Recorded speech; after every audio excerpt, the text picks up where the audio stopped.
When I brought up the topic of slime to my own friends, it was like, why are you playing with slime? It's for kids. And I'm like, no, you don't understand. It's multi-sensory, it's really nice. You should try it one day. I think it dates back to the inner child in all of us. Who wouldn't like to play with food? It's something that is nearly forbidden when you're a kid, but now with slime it's made possible.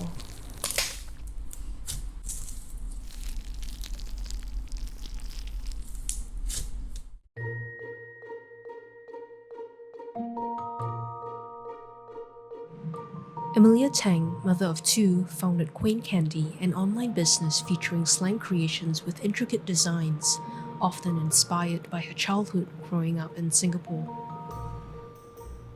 Slime making started when my son was about 4, and I just really wanted to find activities for the two of us to do together.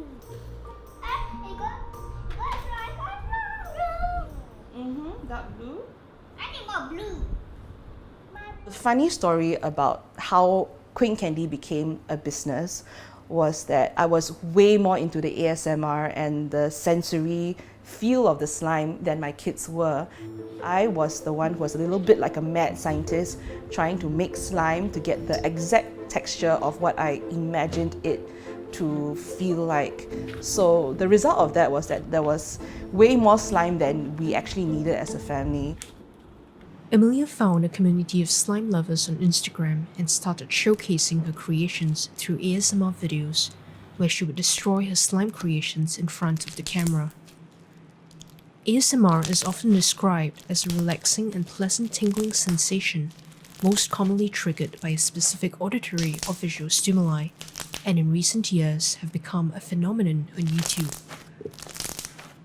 In the slime world, there are a few kinds of sounds that people like. One are the bubble pops. The next are the thwocks. I don't know how best to describe it, but it comes with mostly thick and glossy slimes where after you sink your fingers in, there is a certain suction sensation, but where you pull out, there's a thwock sound that comes with it. And that itself is quite pleasing to people. The next would be sizzles, and that usually comes when you inflate butter slime.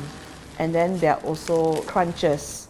So an example of a crunch is, let's say, a semi-foam slime.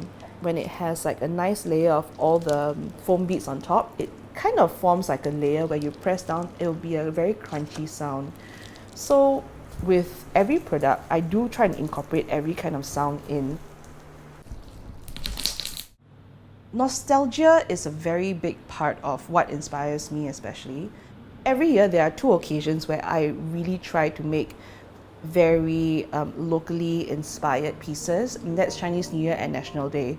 So for this Chinese New Year, I thought one of the things that I think is quite synonymous to Chinese New Year are love letters. I remembered my mom trying to make them before, and I realized that there were pancake presses to give the patterns of the traditional love letters. So I went on a mission to try and find these molds for myself. If something that you create and something that you do is very much linked to nostalgia and helps trigger a certain emotion, you will find that people will have a bond with you as a creator as well. Over time, Amelia's clientele has also shifted to working adults, both local and international, who find an interest in playing with slime in these creations. She now has at least 4,600 followers on her Instagram handle. I'm always an advocate of, like, if it's not harmful to you, try it out once and see if you like it. You might be quite surprised. I've had friends who would never have thought that they would like slime, but in the end realized after I give them some, they will say, I see the lure of it.